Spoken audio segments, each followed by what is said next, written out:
A las personas que se están uniendo en este momento a través de Cisco Webex y a través de Facebook Live con la actividad que vamos a realizar hoy desde el Centro Cultural del Banco de la República en la ciudad de Neiva. Vamos a tener hoy una conferencia supremamente interesante que se llama Un proyecto educativo en busca de la autonomía femenina, Waldina Dávila. Quiero contarles a las personas que están con nosotros en este momento que esta actividad hace parte del Seminario Virtual de Mujeres de Época y Letras que de manera permanente el Centro Cultural del Banco de la República tiene en su programación cultural año tras año. Nos acompaña precisamente para esta conferencia la profesora Sandra Milena Trujillo. Ella es profesora del programa de Comunicación Social y Periodismo de la Universidad Surcolombiana de Neiva. Es miembro del Grupo de Investigación en Comunicación, Memoria y Región. Magíster en Literatura de la Universidad Tecnológica de Pereira, donde adelanta sus estudios de doctorado en literatura. Sus áreas de investigación y más recientes trabajos giran en torno a la literatura escrita por mujeres, el estudio de las tradiciones populares en el cuento Mis Próceres, publicado en el dossier de la revista Huila de la Academia Huilense de Historia, y el libro Waldina Dávila, Ser mujer y escritora en el siglo XIX. Es en coautoría con los profesores e investigadores Frankie Vanegas y Magda Barrero, que la profesora Magda próximamente estará también con nosotros, precisamente con un tema muy relacionado o netamente relacionado con Waldina Dávila de Ponce de León. Bajo la dirección del profesor Carlos Alberto Castellón, la profesora Sandra reúne el estudio de la vida y obra narrativa de Dávila y la edición crítica de su poesía, proceso de publicación que adelanta actualmente la Universidad Tecnológica de Pereira. Es para nosotros un gusto, profesora Sandra Milena, volver a contar con usted y sobre todo en este tema tan apasionante como lo es o como lo son nuestras escritoras huilenses y por supuesto nuestras escritoras colombianas. No quiero restarle más tiempo a su conferencia y le damos la más cordial bienvenida a esta actividad programada por el Centro Cultural del Banco de la República en Neiva. Bienvenida, profesora, y los micrófonos son suyos. Bueno, gracias, doctora. ¿Sí me están escuchando ahora sí bien? Sí, señora, la escuchamos Bueno, perfectamente. agradezco entonces que cuando eso no pase, pues me lo hagan saber, de pronto me quedo hablando y solo. Bueno, no, pues el gusto es mío, muy honrada y feliz de estar, como dice la doctora, de nuevo y aquí acompañándolos, dialogando sobre un tema que me apasiona y que vengo trabajando hace ya algún tiempo y tiene que ver con la literatura escrita por mujeres. Un grupo de mujeres importantes que hicieron parte de la historia literaria de nuestro país, pero que no han sido tenidas en cuenta ni en la academia, mucho menos en los libros historiográficos por parte de los diferentes críticos y estudiosos de la literatura. Entonces estamos aquí trabajando, recuperando sus trabajos, recuperando ese legado literario por el cual tenemos que sentirnos agradecidas todas las mujeres porque abrieron puertas, ¿no? Abrieron esas puertas que nos permiten hoy escribir, publicar y ser leídas. Todas son referentes para las nuevas generaciones de mujeres escritoras. Bueno, entonces vamos a iniciar, voy a permitirme compartirles pantalla para iniciar este recorrido que esperamos sea de gusto de todos los que nos acompañan. Por favor, cuando esté compartiendo, les agradezco mi confirmen también si ya se observa en pantalla la presentación. Vemos perfectamente bien Ok, la exposición, profesora. gracias. Como ya bien lo decía la doctora Marta, nuestra propuesta la hemos titulado Un proyecto educativo en busca de la autonomía femenina o habla. Es una propuesta nueva, es una propuesta que venimos trabajando precisamente como parte de esa investigación ardua que estamos llevando en el estudio de las diferentes voces y tópicos que abordaron las escritoras decimonónicas en un tiempo en el que no era común que escribieran, menos aún que publicaran. Este proyecto educativo lo que busca precisamente entonces es entrar a formar parte de esas pesquisas que llevan al lector a ubicarlo en un tiempo exacto, en un momento histórico exacto, para estudiar desde la literatura de ficción cómo se presentaron y se representaron esas dinámicas que tienen que ver con la educación que recibieron las mujeres en su momento en comparación con la de los hombres. De allí el título de nuestra propuesta. Bien, tenemos a una escritora que en su narrativa implicó elementos idealizantes, románticos, con realistas, en un discurso comprometido con la educación de las mujeres.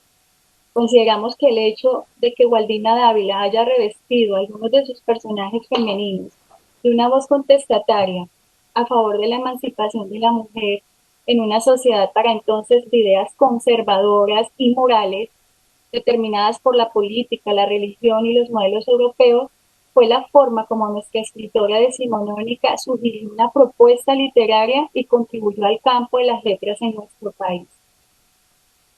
En nuestra intervención de hoy intentamos explorar la filosofía educativa de doña Waldina Dávila, vista a través de la configuración de los personajes femeninos en sus novelas. Nos apoyamos en las revisiones a la historia social de la educación y la categoría de género. Desde la historia social de la educación es posible dar cuenta de las dinámicas en las cuales participaron las mujeres como grupo social en el periodo de la naciente república, su manera única de apropiarse del contexto y de esta forma hacer comparaciones desde las diferentes categorías, desde la categoría de clase, desde la categoría de género, desde la categoría de raza, en comparación con la instrucción recibida por los varones. La categoría de género, tal y como la formula Joan Scott y Gabriela Castellano, hace referencia a que lo femenino y lo masculino son productos culturales en estrecha relación con la historia. ¿Qué quiere decir esto? Que históricamente las relaciones entre los hombres y las mujeres han sido relaciones de poder que encardinan a unos y a otras a estereotipos y normas que todos debemos seguir y a los que todos debemos rendir ese tributo en nuestras representaciones y en nuestro lugar de enunciación y desde nuestras subjetividades. ¿Qué pasa allí? Se convalidan se convalidan algunos estereotipos y se excluyen otros. Entonces esa historia oficial que en apariencia parecía neutra, hoy exige ser leída de otra manera. ¿Sí? Hoy exige ser leída al trasluz de las voces en las que se revelaron en aquellos hablantes. Desde la literatura de ficción, esta aproximación a la dimensión educativa de la mujer en la narrativa Waldina Dávila implica además tener en cuenta la observación demostrada por la profesora Carmen Elisa Costa, y es que la novela, al fomentar los procesos de subjetividad y la libre interpretación, resultaba peligrosa para la mujer y el ideal de sumisión del siglo XIX.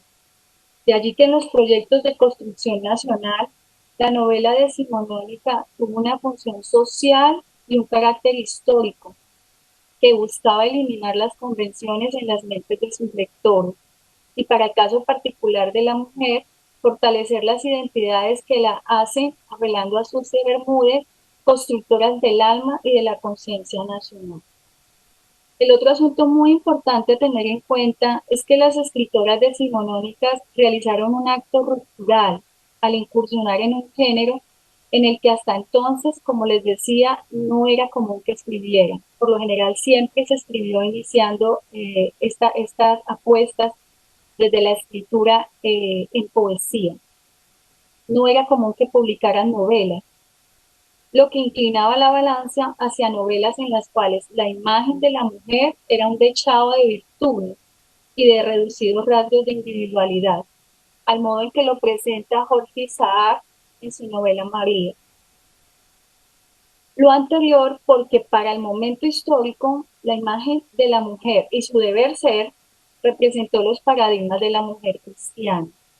Y el arquetipo ideal pues, fue María Santísima, la Madre anegada y piadosa, que también fue representada en la literatura. Los estudios de Hincapié y Bermúdez sobre la época coinciden en afirmar que sus raíces remontan al culto mariano declarado el dogma de fe de la Inmaculada Concepción de María el 8 de diciembre de 1854, bajo el papado de Pío IX. El dogma identificaba a la mujer con los símbolos de la virtud de María Virgen: la humildad, la obediencia, la fidelidad y la maternidad. Y el hogar era identificado con la imagen de la Sagrada Familia, patriarcal, monogámica y heterosexual. Bajo estos parámetros, la Iglesia, dado los privilegios de la hegemonía conservadora y la firma del concordato entre Estado y Papado en 1887, constituyó el modelo familiar. El otro modelo de feminidad era la monja, la madre espiritual y esposa de Cristo. La soltería, que era el tercer modelo, no era el estado ideal para las mujeres del siglo XIX.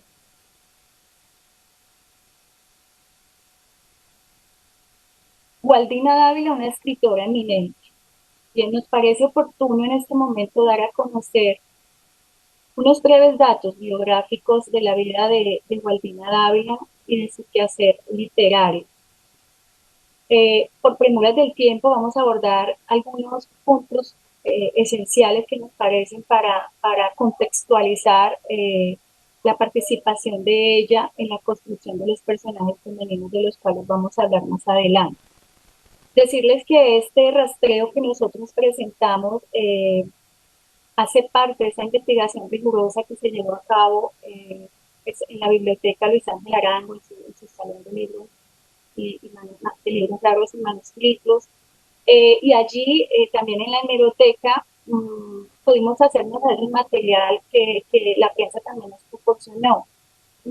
Y hay un libro que ya se ha referenciado en varias oportunidades cuando se ha tenido la oportunidad maravillosa de presentar a esta escritora, de mencionarlo, y es el libro de su amigo Eduardo Villa. ¿Por qué siempre lo mencionamos? Porque es que gracias a este libro, que es un homenaje póstumo a la escritora, publicado un año después de su muerte, titulado A la memoria de la señora Gualdina Dávila, ha sido la fuente, ¿no? Ha sido la fuente a través de la cual hemos recuperado valiosísima información sobre la vida de la escritora, sus relaciones con grandes personajes de la literatura, también de la política y del contexto en el cual ella participó durante el siglo XIX. Por eso siempre hacemos mención a este libro que para nosotros fue tan importante.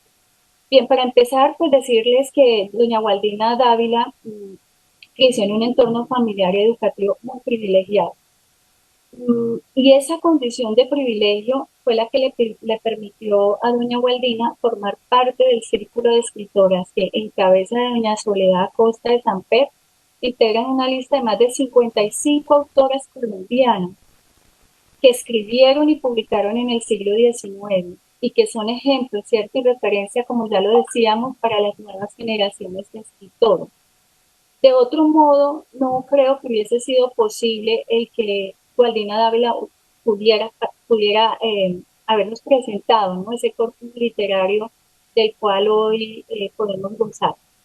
Mm, Hablamos de más de 55 escritoras porque hay escritoras que en este momento están a la búsqueda de muchos trabajos de maestría y de doctorado, pero dos importantes trabajos pioneros en esta recuperación de nombres, sobre todo el de Lucía Luque y el de las investigadoras eh, que han recopilado toda la referencia en cuanto al libro y la mujer, nos presentan entre, entre poetas y narradoras más de 55 nombres, por solo mencionarles algunos. Tenemos a Eva Ceferina, a Herminia Gómez, a María Mendoza, a Mercedes Gómez, a Mercedes Parraga, a Pumiana Camacho, a Priscila Herrera. Dentro de las poetas se referencia muchísimo a Silveria Espinosa, a Agripina Montes, a Agripina Samper, a Hortensia Antomarchi, su hermana Elmira Antomarchi, Eugenia Cabrera, Mercedes Álvarez, Eva Verbel. Bueno, y la lista es larga, solo es para que tengamos en cuenta la dimensión de la importancia que se le debe dar a la escritora decimonónica, porque en los colegios no se estudia. Siempre se referencia al siglo XIX con los representantes del romanticismo y todos los movimientos que allí se fundan y los que siguen iniciando el siglo XX y posterior, y las mujeres no son tenidas en cuenta de parte de la academia. Pero escribieron, están allí, Gualdín hace parte de ese corpus y aquí estamos para recuperar su legado literario. Bien, podemos decir de la familia de Dávila y de ella, que nació en la provincia de Neiva en el año 1831. Ya hemos hecho la aclaración en otras intervenciones en la Agencia Cultural del Banco de la República y tiene que ver con lo de la fecha, ¿no? Ya en varias oportunidades hemos referenciado que también se señala la fecha de 1823, pero tenemos dos motivos que quizás, y eso es parte también de la investigación rigurosa en la que nos encontramos, que nos llevan a considerar que puede ser 1831 el dato más factible. Por un lado, Francisco de Paula Plazas presenta este año como el año de bautismo de Gualdino, 16 de diciembre. Por otro lado está el año de su matrimonio, 1852. Una aproximación a este dato encontrado nos hace pensar que el matrimonio que ella tuvo a los 21 años pudo ser una fecha común en la sociedad para entonces en la cual Dávila pudo haber contraído matrimonio. Entonces, al hacer esas cuentas, y esos datos encontrados a través de las fuentes de Francisco de Paula y la fecha del matrimonio nos llevan a pensar. Pues, de todas formas, es una fecha que queda en duda, ¿sí? De lo que no hay duda es que ella nació en la provincia de Neiva, entonces capital del estado del Tolima. Falleció en Anapoima el 11 de agosto de 1900. Es hija de una familia de abolengo, político y militar. Su padre, Pedro Dávila, juez, político, diputado, gobernador encargado de la provincia de Neiva entre los años 1831 y luego en el año 1841, un rico propietario de haciendas en el Huila y en la Sabana. Su madre, Josefa Salas, una de las hijas del prócer de la independencia, Benito Salas Vargas, y tuvo un único hermano, Pedro Dávila Salas. Doña Gualdina emprendió dos viajes fuera del país, uno lo hizo a Europa, el otro a Estados Unidos, alrededor de los años más las fechas que se tienen a partir de Eduardo Villa, de 1892 y 1893. Tuvo un gran dominio del idioma francés y el italiano. Se casó con el oficial Rafael Ponce León en el año 1852, pero enviudó pronto. Al cuidado de cuatro hijos, su hijo Enrique Ponce, que fallece a los 30 años, Rosa Ponce de León, casada con Antonio Portocarrero, y Carmen y Teresa, casadas con los hermanos Carlos y Leopoldo Tanco, respectivamente. Cuando doña Gualdina muere, la prensa nacional da la noticia en varios artículos necrológicos. Su proyecto escritural emergió en el panorama marcado por el Olimpo radical y la regeneración, en medio de un Estado centralista y confesional. Dávila publicó y fue incluida en importantes antologías, colaboró en periódicos de la época y en revistas de circulación tanto nacional como extranjera. Solo vamos a mencionar algunos: La Caridad, El Iris, La Mujer, La Familia, El Colombiano, La Guirnalda, La Nación, El Heraldo, El Papel Periódico Ilustrado, algunas revistas extranjeras y nacionales. Entonces tenemos aquí la Diana, la revista de las Españas y la Unión Iberoamericana.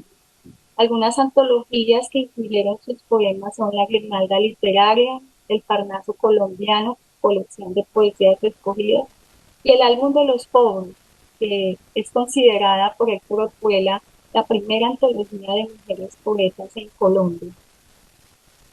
También la encontramos algunas publicaciones de sus poemas en poetisas americanas, Ramillete Poético del Bello Sexo Hispanoamericano, de José Domingo Cortés, y en Mujeres Célebres de América. Los libros hasta ahora encontrados de doña Gualdina son el cuento Mis Próceres, que data del año 1893, dos ediciones de su libro de poesías, publicadas en 1884 y en 1893, Suma, drama en tres actos y en prosa, 1892, Y el volumen serie de novelas, que contiene tres novelas, Luz de la Noche, La Muleta y la reedición de su novela El Trabajo, que inicialmente fue publicada en 1884. En la, aquí tenemos algunas de las portadas de sus producciones. En esta diapositiva leemos nombres de amigos de Dávila, personalidades de diferentes campos con quienes doña Gualdina se relacionó y algunos reconocimientos por su trabajo literario y artístico. De esta manera nosotros podemos comprobar que Gualdina Dávila fue una escritora legitimada, una escritora reconocida y aplaudida en su momento, no solo en Colombia, sino en otros países. Estableció lazos de amistad con Eduardo Villa, voy a mencionar solo algunos nombres, con Aníbal Galindo, Vicente Ularte, con Rafael Pombo, entre otros, y con escritoras como Soledad Costa de Samper, las hermanas Santomarchi y Agripina Montes del Valle, entre otros. La Verde dice que participó en el grupo cultural El Mosaico. Gualdina recibió diploma de honor y fue nombrada socio honorario por parte de la Academia de Pintura y Dibujo. Ella participó en el Congreso de Literatura Hispanoamericana llevado a cabo en Madrid a propósito del cuarto centenario del descubrimiento de América, por una invitación muy especial que le hiciera Gaspar Núñez Arce de la Asociación de Escritores y Artistas Españoles. También participó en el Congreso de Escritores y Artistas en 1892, representando la delegación de Colombia, junto con Antonio Gómez, Doña Soledad Acosta, Adolfo Lizario, Eduardo Posada. El presidente encargado de Venezuela, Manuel Guzmán, la condecoró con el busto del Libertador. Doña Clorinda Mato de Turner, la escritora decimonónica peruana, la consagró obrera del pensamiento en la América del Sur. José Martí la incluyó entre las hijas que honran a la poesía colombiana. Y con Rafael Pombo, con quien llevó una amistad muy importante, muy cercana, eh, compartieron comunicación y él le dedica el poema Aroma. En la siguiente imagen tenemos algunas de las cartas y intercambios que hubo entre los dos a nivel literario, a nivel de esos diálogos culturales que intercambiaban, ¿no? Algunos hallazgos y resultados en la aproximación a la dimensión educativa de la mujer en la narrativa de Gualdino Dao. Antes de continuar, aquí es importante decirles que vamos en las presentaciones, los fragmentos de los textos, vamos a conservar la escritura original de publicación de la obra con su ortografía.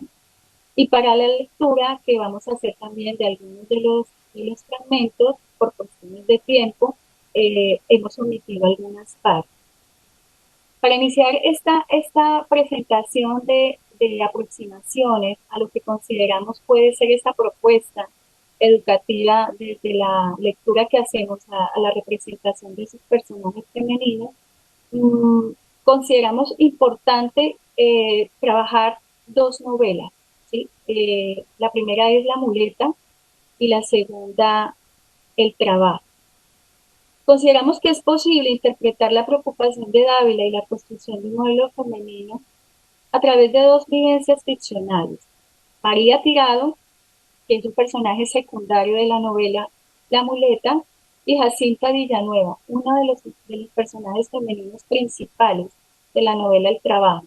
Digo uno porque hay otro personaje principal que se llama Adela, pero consideramos que en Jacinta Villanueva la escritora Gualdina Dávila concentra, ¿no? esa representación de mujer que ya avisora esos espacios de modernidad. Para ubicar al lector un poco y aquí a las personas que nos acompañan en la muleta y lo que vamos a hablar, voy a darles una brevísima presentación argumentativa de la historia de la muleta. La muleta narra la historia de Magdalena Pedreros. Magdalena es una joven física y de Octavio Calderón. maestro Lucas, el padre de Magdalena, motivado por la tesis de su hija, la lleva a Sogamoso, a casa de las Tenis, su hija mayor que ya está casada. En el camino, Magdalena empeora, eh, en la estancia, su estado de salud es crítico y de regreso a Bogotá muere sin encontrarse con su amado Octavio. Octavio es el mejor amigo de Daniel, quien frecuenta a dos amigas, Petrica y María Tirado. En otras intervenciones que hemos hecho del estudio de los personajes de Gualdina Dávila, hemos abordado todas estas representaciones de mujer. El objetivo de este encuentro hoy no es ese, pero ya hemos tenido la oportunidad de identificar cada modelo, ¿no?, de mujer que presenta allí Gualdina. Por eso hoy nosotras, eh, nosotros no vamos a presentar ni a Magdalena ni a su hermana, sino a los dos personajes que consideramos tienen esa carga representativa de las dinámicas educativas que la mujer en el siglo XIX, desde la ficción y en la novela La Muleta, hizo representar su autor. Bien, con esta breve sinopsis de la obra, entonces me permito iniciar esa aproximación. El diálogo ficcional entre María Tirado y Petrica, las dos amigas que les mencioné, en la novela La Muleta, sugiere una formación para la mujer en igualdad de condiciones, desde la categoría mujer y no desde la categoría de clase social. ¿Por qué digo esto? La joven María Tirado en el relato se autorreferencia pobre y leemos a continuación. Dice, yo no tengo relaciones con ministros, somos pobres, lo sabes. Dávila, página 367. No obstante, en la novela es representada dentro del imaginario femenino de Dávila, y en la diapositiva lo he escrito, literal como está en la novela, como la mujer superior y espiritual, cierro comillas. Y lo que marca la diferencia con Petrica es el deseo de aprender que tiene María Tirado. Por el contrario, Petrica es considerada, está en la proyección, literal, página 348, insustancial y ligera. Vive en un palacio, rodeada de peinadores, vestidos, sirvientas, y solo desea casarse con un hombre rico. A Petrica de María Tirado las estudio desde el diálogo que entablan en el capítulo 9. Me permito, con el permiso de ustedes, leerles un fragmento de ese diálogo ubicado en la página 366. El diálogo dice así: ¿cómo distribuyes tu tiempo?, le preguntó una vez María. A Petrica, ¿no? Por supuesto. ¿Mi tiempo? Sí, yo no tengo tiempo. ¿Tú dibujas? Y Petrica sacó entonces unos croquis disparatados, con lo cual ella se creía fuerte en el arte. ¿Estudias mucho?, le preguntó María, conteniendo la risa. Estudio 10 minutos, eso es suficiente. Debieras estudiar 3 horas por lo menos. ¿No te lo ha dicho el profesor? Sí, pero ese es un viejo chocho. ¿Quién le hace caso? ¿Quieres aprender a hacer flores de cera? Yo no tengo disposición para ello. No se necesita sino querer. Qué pereza. Aprende entonces a tejer. Eso es para la gente vulgar. Hablemos de otra cosa. ¿Estuviste en la comida del ministro inglés? Yo no tengo relaciones con ministros. Somos pobres, como tú muy bien lo sabes, y sería preciso hacer sacrificios para presentarme como es necesario en ocasiones de etiqueta. ¿Al teatro has ido? Tampoco, por la misma razón. Fin del fragmento. A pesar del formato educativo tradicional, varios asuntos nos llaman la atención en el diálogo ficcional entre María Tirado y Petrica, y que nos permite interpretar algunas marcas del ideal de formación desde las voces de estas dos jóvenes. El primero tiene que ver con el tiempo dedicado a las clases. Debieras estudiar por lo menos 3 horas. Dávila 300, página 367, le dice María Tirado a Petrica, queriendo decir con la expresión por lo menos que puede ser más el tiempo para fortalecer la inteligencia. Siguiendo a Aristizábal, las materias básicas de la enseñanza para las niñas eran gramática castellana, lectura, escritura, aritmética, urbanidad, higiene, instrucción religiosa y nociones de geografía. Además, se les enseñaba costura, bordado y economía doméstica. Estas últimas habilidades estaban en estrecha relación con el ideal que nos plantea Susi Bermúdez, y es que las cualidades espirituales de la mujer soltera eran las mismas de la mujer casada, y la mujer que carecía de ellas con dificultad las cultivaría en el matrimonio. Petrica carece de esa lista de habilidades. El otro asunto gira en torno a las expresiones artísticas. La sugerencia de María Tirado a Petrica de manejar una técnica como la cera, el dibujo o el dominio de un instrumento musical quizás sea un indicio de la voz narradora para ir más allá de la esfera privada e incursionar en el campo artístico. Un pequeño llamado a divulgar los talentos de la mujer y ponerlos al servicio de los procesos artísticos y culturales del territorio. Con todo y lo anterior, también queda claro que la idea de pasar muchas horas en el costurero no se plantea como epicentro. Y el teatro, al que no puede asistir María Tirado, connota los privilegios de clase injustamente negados a las mujeres pobres. No estamos hablando ahora de una narración autobiográfica, de ningún modo, pero no cabe duda que esta relación mujer-arte nos traslada en asociación con la posición en la Academia de Pintura y de Dibujo de Bogotá, que le concedió a doña Gualdina diploma de honor y la nombró socio honorario, como ya lo mencionamos. Doña Gualdina pintó cuadros al óleo, acuarela y miniaturas sobre marfil. Bosquejeaba en rústico tablillas con imágenes de segadoras y campesinas de los alrededores, pero además encontramos una asociación con la formación artística que Eduardo Villa referencia en su libro y que doña Gualdina hizo desarrollar en una de sus hijas.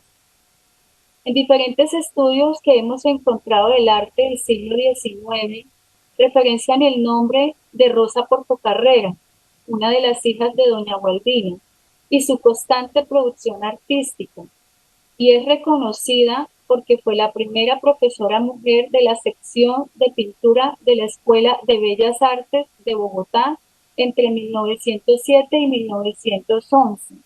Información que ustedes pueden ampliar precisamente en una de las páginas culturales de la Agencia del Banco y en un trabajo muy importante que han adelantado en la Universidad de los Andes. Además de lo expuesto, encontramos que la voz narrativa entra a los espacios de la élite para enjuiciar el tema de la mala crianza. María Tirado es un modelo femenino completamente ajeno a Petrica. A propósito de esta observación, un género de escritura que cumplió con los propósitos del Estado y su ideal de feminidad en esta línea son los manuales de conducta. Patricia Londoño comprueba en un riguroso estudio que ha hecho sobre los manuales de conducta y su recepción en el siglo XIX, comprueba la circulación de 30 publicaciones dedicadas a la mujer, cuyo propósito era capacitar o elevar la categoría de las madres y de las esposas. Estos manuales de conducta circularon desde el siglo XVIII hasta 1930. Algunos fueron escritos por mujeres, pero la gran mayoría son de autoría masculina. Operaban como mecanismos de comunicación unidireccional, favoreciendo la necesidad de domesticación de la mujer y la nula participación de ella en la esfera pública. Recuerden que la esfera pública nos estaba negada. A nosotros nos pertenecía la esfera privada, de la puerta hacia adentro. Y si queríamos salir de la casa debíamos hacerlo acompañadas en el siglo XIX. De otra manera no era posible. Solteras y casadas. Estos manuales de conducta se basaban en un yo de rasgos femeninos dirigidos a una mujer en particular, de allí que todos tuvieran el nombre de una mujer, de una joven, pero en realidad iban dedicados al abstracto de mujer, desconociendo a las mujeres y circunscribiendo a todas, negras, indígenas, mulatas, mestizas, cuya vida de pobreza no era compatible de ningún modo con las representantes, ¿no?, del bello sexo. Fueron muy populares los manuales Consejos a una niña, publicado en 1878, de José María Vergara y Vergara, y los Consejos Angélica, publicado en 1887 por doña Silveria Espinosa de Rendón, que concluye el estudio de Patricia Londoño a estos materiales. Las características de su escritura delimitan la conducta, el intelecto y el espacio de la mujer y la subordinan a ese control impuesto en el siglo XIX desde el Estado, la Iglesia y el varón. Hay muchísimos fragmentos. En el estudio que hicimos sobre Gualdina, hemos citado muchos fragmentos de estos manuales de conducta que abogan por esa obediencia, ¿no? Por ese carácter de subordinación de la mujer y que las preparan, ¿no?, para ejercer el mejor de los roles que podía ejercer una mujer en el siglo XIX, y era el de ser esposa o madre esposa. Un último apunte que suscita el diálogo entre Petrica y Tirado son las marcas críticas de la voz, al poner en tela de juicio la superficialidad, abro comillas y cito literal del libro, página 332, la superficialidad, abro comillas, que hacen la desesperación de las familias delicadas, cierro comillas, como las menciona con sarcasmo el relato, y cuyas preocupaciones, más que estudiar largas horas, son, abro comillas y cito literal, ir a sociedad, abro de nuevo comillas, los regalos dispendiosos, y abro de nuevo comillas con esta palabra que es muy sugerente, el farseo. Y que una de sus hijas se quede, abro comillas, para vestir santo, porque no encuentran un hombre que impida que esa dote se evapore. Desde la ficción, el relato recrea lo que Aristizábal señala en el ideal de formación de las mujeres, las consecuencias de imponer un modelo de matrimonio por la vía de garantizar una estabilidad social y económica a los miembros de la familia y posibilitar la legitimidad de los herederos de los bienes de las élites. Estas marcas críticas que hemos leído, por eso la intención de entrecomillarlas, nos parecen muy arriesgadas por parte de la voz narradora, teniendo en cuenta que la autora, doña Gualdina, perteneció a esta estirpe de la élite, ¿sí? La escritora no podía enfrentarse a la casa patriarcal. Es claro que ella, como lo hicieron muchas escritoras del siglo XIX, no podían enfrentar la casa patriarcal porque ellas eran modelos. Ya la profesora Acosta nos enseña aquí en toda esa investigación que ella hizo de recepción de las obras en el siglo XIX, que las novelas debían ser modelos para sus lectores porque ellos se representaban a sí mismos en los personajes. Entonces la escritora no podía enfrentar la casa patriarcal, sin embargo, con expresiones literales como estas que hemos marcado, encontramos que doña Gualdina fisuró la casa patriarcal. Quizás no eh, haciendo un encuentro de frente, pero sí haciendo fisuras. Y ya eso nos parece, es una transgresión, ¿no?, de esta literatura en un contexto en la que ya hemos hablado, fueron unas condiciones de publicación bastante difíciles. Bien. Mm, hasta aquí ese acercamiento, grosso modo, y de manera rápida, teniendo en cuenta también las premisas del tiempo, a este diálogo entre las dos mujeres que hemos representado aquí, tomado de la novela La Muleta. Ahora bien, en la novela El Trabajo, ¿qué sucede? Bien, en la novela El Trabajo es muy interesante interpretar cómo valora doña Ubaldina los espacios físicos para la educación de las mujeres al interior de el colegio convento y de los colegios privados que se aperturaron en la época para las mujeres de élite, pero además también poder leer en el trabajo cómo describe la voz narradora el privilegio que tenían los hombres varones en la educación. Entonces, antes de hacer de entrada esa aproximación, hago una presentación muy general de la sinopsis de la obra. El trabajo narra la historia de Adela. Adela es una recién nacida, abandonada en casa de Berta Quintana. Allí crece, se forma. A los 10 años, la niña es internada en el colegio convento de monjas de Santa Gertrudis. Ella tiene allí a su hermano adoptivo, hijo adoptivo de Berta Quintana, Paco, eh, amigo muy querido, se hace de su sobrino, del sobrino de Berta, Simón de Mendoza. Simón de Mendoza se enamora de Adela, por supuesto, por cuestiones de endogamia, ¿no? Berta se opone a este matrimonio, a ese romance, casa a Adela con un viejo muy rico, con sus callejas, que ese es un trabajo también muy bonito que ya hicimos en el análisis de los personajes femeninos de esta escritora, ¿no? Para estudiar todas esas dinámicas de formación de los hogares en el siglo XIX. Y finalmente, entonces, Adela toma la decisión con Simón y se hacen amantes, ¿no? Pero amantes en un contexto, estamos hablando de novelas del siglo XIX. A la par, Simón frecuenta por amistad a Jacinta Villanueva, que es el personaje del cual vamos a hablar, ¿sí? Con Adela.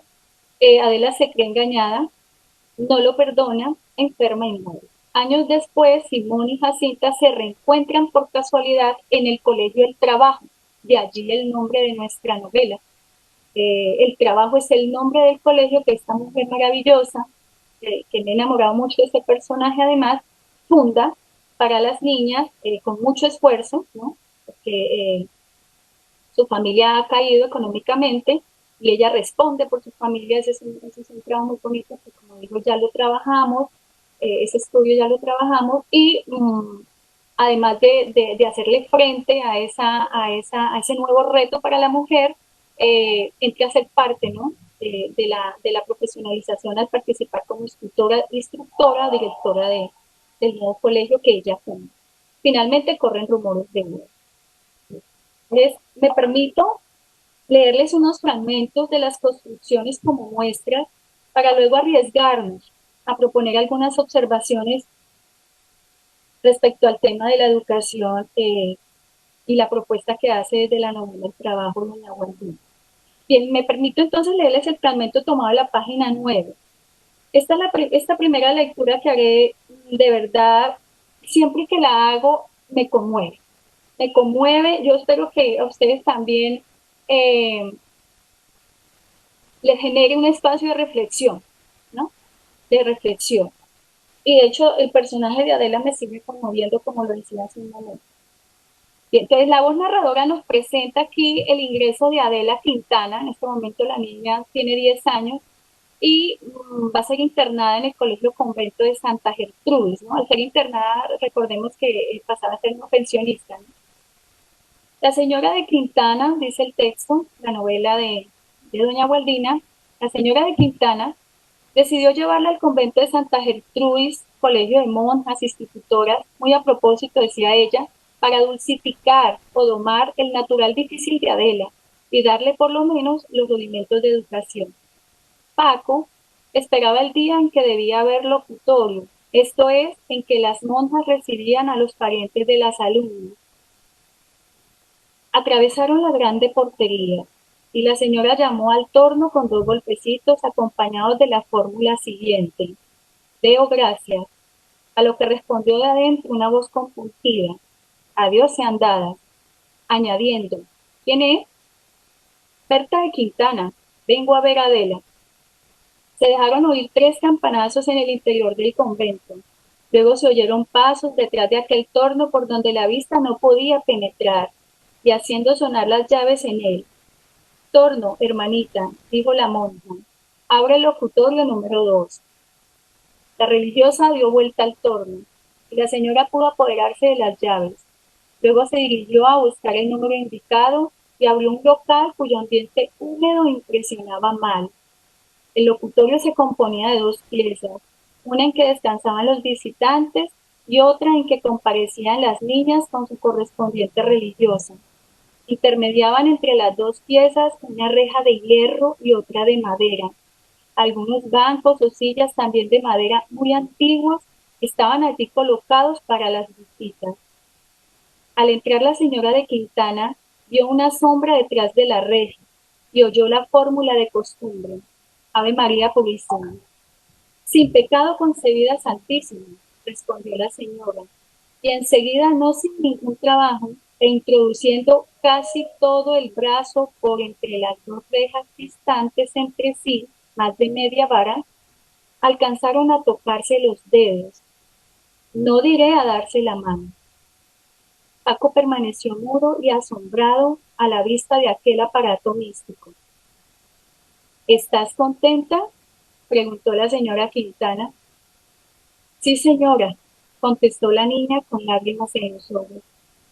Y esta era una respuesta forzosa para todos, porque en efecto allí no se comprendía tener contento, sino para quien lo buscaba en la penitencia y la oración. El aire místico del convento, solo grato para las que ya llevaban el desengaño y los placeres del mundo, parecía que la asfixiaba.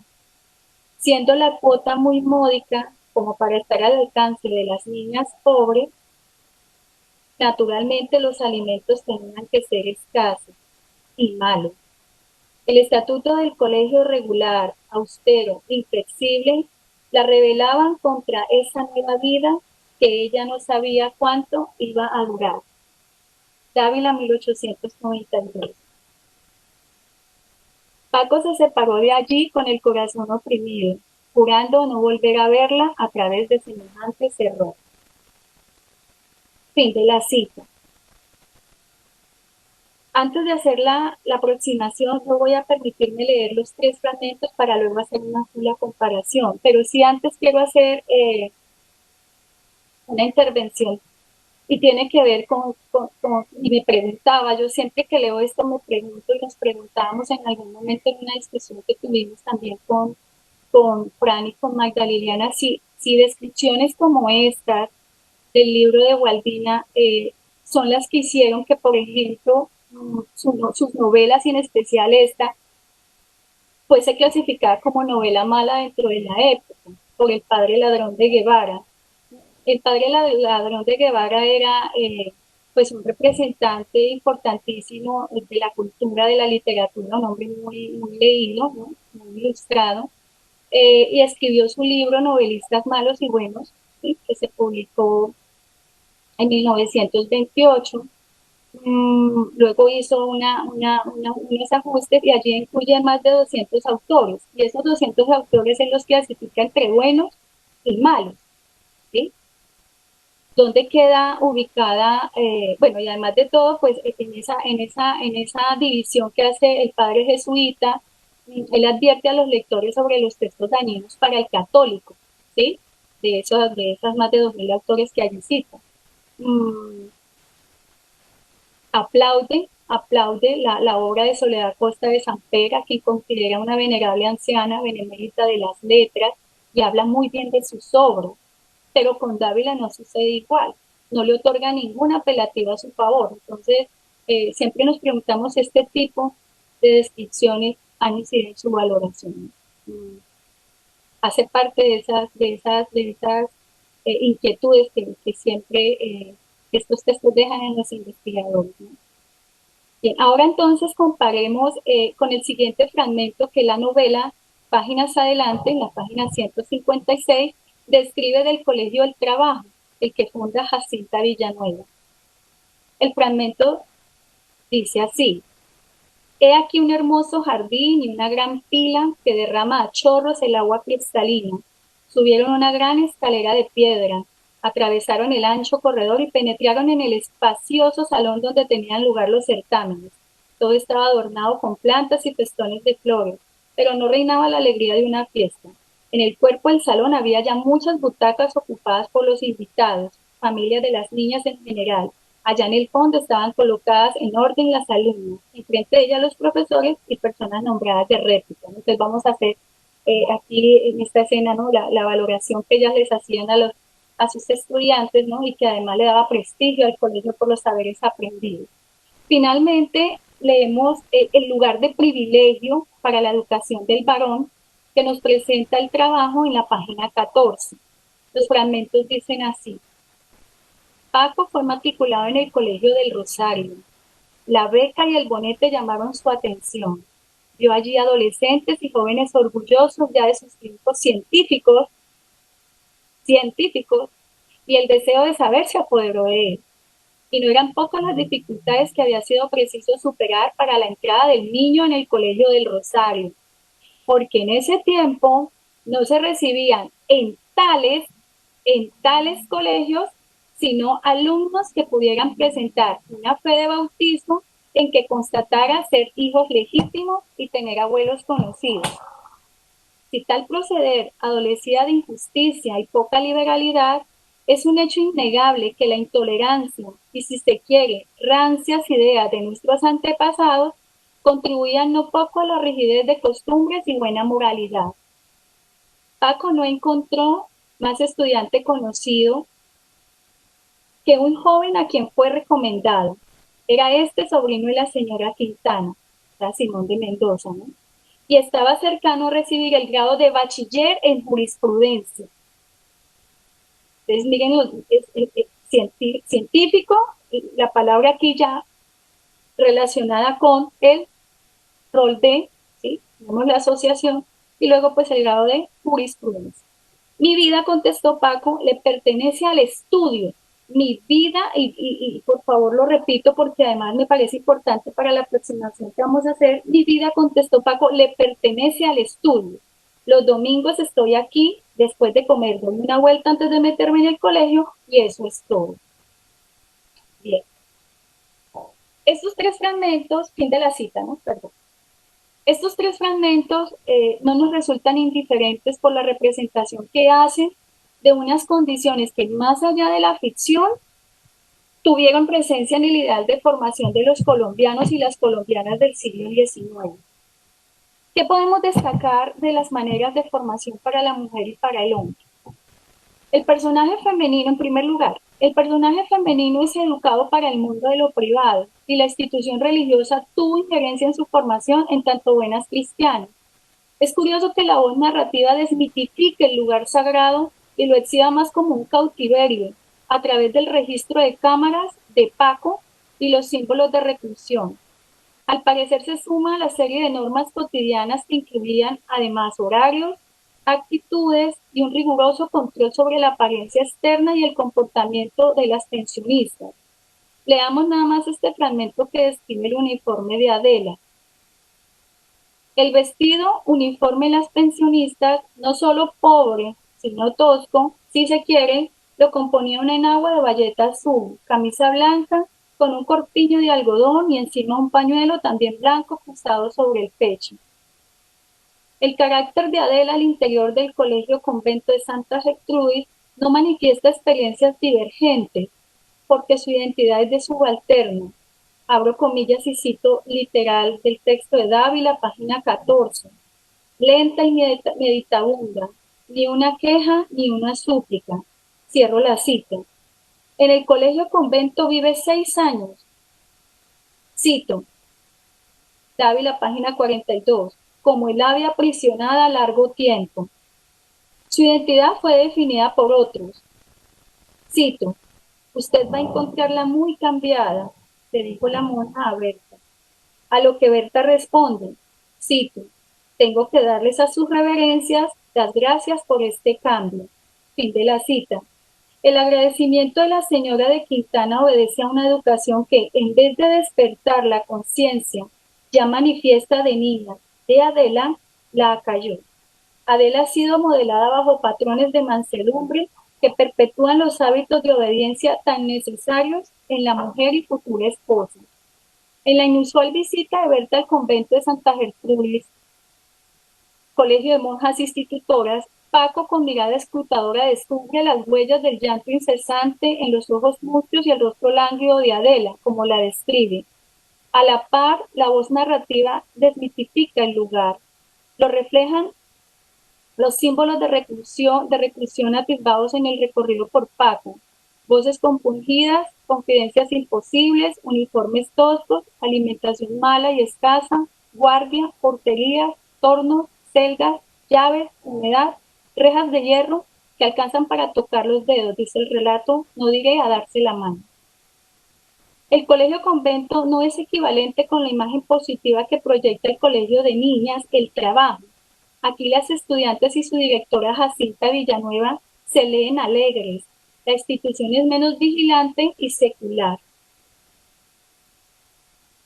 Haciendo la comparación, Adela hacía todos los esfuerzos posibles para aclimatarse a la situación. Ella buscaba con ahínco alguna satisfacción entre las ocupaciones de su aprendizaje y el rezo, pero cuando iba a coro con la comunidad, sus penetrantes ojillos traspasaban ansiosos la importuna reja, escudriñando entre la multitud que llenaba la iglesia algún ser conocido. Inútil desvarío. De nuevo, un dejo de inconformidad devela el relato desde las vivencias de la pensionista. Para la época, siguiendo las investigaciones de Aristizábal, la educación privada tuvo el mismo comportamiento que la pública en lo que se refiere al tipo de instituciones para varones y para mujeres, mientras los colegios y las casas de educación organizadas por particulares para los varones brindaban educación secundaria y otorgaban títulos, las escuelas y los colegios para las mujeres se limitaron a ofrecer educación elemental únicamente. Estamos hablando de una primaria. Al respecto, históricamente, la llamada libertad de enseñanza, a partir del año 1850, solo afectó de manera tangencial al posibilitar la apertura de instituciones de educación privada. Si bien hubo más escuelas elementales privadas para niñas, fueron menos en relación con las escuelas públicas para niñas, y la intermitencia en su funcionamiento fue una constante. Datos que podemos evidenciar en los estudios de Aristizábal sobre el ideal de formación de las mujeres en el siglo XIX. Lo anterior como referencia del contexto histórico. Continuando con la novela, Paco, al igual que Simón, se preparan en el Colegio del Rosario para ejercer las profesiones liberales, derecho, medicina, teología, en el mundo de lo público. Finalmente, con la representación de Jacinta Villanueva, la joven que pasaba, cito literal, página 130 del libro de Dávila, pasaba horas entregada a los estudios, cierro comillas, logró fundar y dirigir el colegio. Aquí se lee la iniciativa de un proyecto laboral, resultado de la educación que tuvo Jacinta Villanueva. Según Robledo, la maestra es el tipo femenino que corresponde al siglo XIX, centuria en la que empezarán a enseñar profesionalmente, actuarán en nombre de la civilización y se unirán a la tarea de construir la patria. A manera de cierre, la sociedad decimonónica fue en extremo antidemocrática. Las mujeres no participaron del sufragio, no tuvieron poder de decidir. La mayoría tampoco tuvo acceso a la secundaria y ni pensar en ir a la universidad, lugar reservado para los varones. Es posible, quizás, por la descripción de los modelos antagónicos de María Tirado y Petrica y el personaje femenino de Jacinta Villanueva, encontrar representaciones de mujer menos dependientes, y en el caso de Villanueva, con una iniciativa de un proyecto laboral. Y de esta forma, decir que doña Waldina, con la configuración de estos personajes, intentó mostrar en sus novelas que el único camino posible de emancipación para la mujer era la educación. Muchas gracias a todos por su atención y por la paciencia que han tenido al escuchar. Bueno, muchísimas gracias, profesora Sandra. qué excelente recuento de nuestra escritora Waldina. Bueno, quiero invitar a las personas que se encuentran conectadas desde Cisco Webex y Facebook Live. Si tienen algún comentario, alguna pregunta, pues el micrófono está abierto. Para las personas desde Cisco Webex pueden activar su micrófono y pueden realizar el comentario, la pregunta que deseen. De igual manera, invitamos a las personas que nos sigan por Facebook que puedan hacer sus comentarios y sus preguntas desde allí. Entonces, nos permitimos abrir micrófono. Muchas gracias. Bueno, mientras las personas pueden conectarse, queremos dar un saludo a las integrantes del Club de Lectura Waldina Dávila de Neiva. Aquí Es hay un un grupo club de de mujeres que se están conectando desde Facebook, las tenemos conectadas desde Facebook y pues hacen un gran saludo. No, pues qué bonito un grupo de lectura que se llame Gualdino, ¿no? Eso dice mucho de sus integrantes, además de todo, ¿no? De esa ideología también de recuperación, de ese legado escritural y de reivindicación, ¿no? De, de la mujer y sus voces. Bueno, también hay personas que nos escriben desde Facebook. Saludo desde Neiva, diferentes municipios del departamento que se encuentran conectadas. Desde Tunja también tenemos personas conectadas en esta hora, eh, eh, disfrutando de esta conferencia y pues encontrándonos con Waldina. Entonces, pienso que, bueno, que creo que no hay preguntas. ¿No hay algún comentario adicional? Pues muchísimas gracias, profesora Sandra, por este espacio. Bueno, Sabemos que este seminario es un consecutivo de varias conferencias que hemos estado realizando durante este año y sé que vamos a seguir así. Muchísimas gracias también a todas las personas que nos acompañaron en esta tarde en el desarrollo de esta conferencia tan maravillosa, profesora Sandra, y que sabemos que no termina acá porque el trabajo de Waldina continúa y continuamos nosotros precisamente dándole ese empuje y ese desarrollo porque es prioridad, como usted lo decía hace un momento, conocer sobre todas nuestras escritoras, el papel tan importante que han venido cumpliendo desde muchísimos años atrás. Entonces, es una tarea en la que vamos a continuar, profesora Sandra, y también a todas las personas que en este momento se encuentran conectados, darles esa buena noticia. Y pues bueno, decirle muchísimas gracias, Sandra, por esta participación, por haber estado con nosotros, por haber aceptado la invitación y por hacer parte de la programación cultural del Banco de la República en Neiva. Muchísimas gracias. gracias a usted, doctora, y a todos los que nos acompañaron también, muchas gracias. Un abrazo y feliz tarde. Fuerte abrazo para todos y también una feliz tarde. Hasta luego.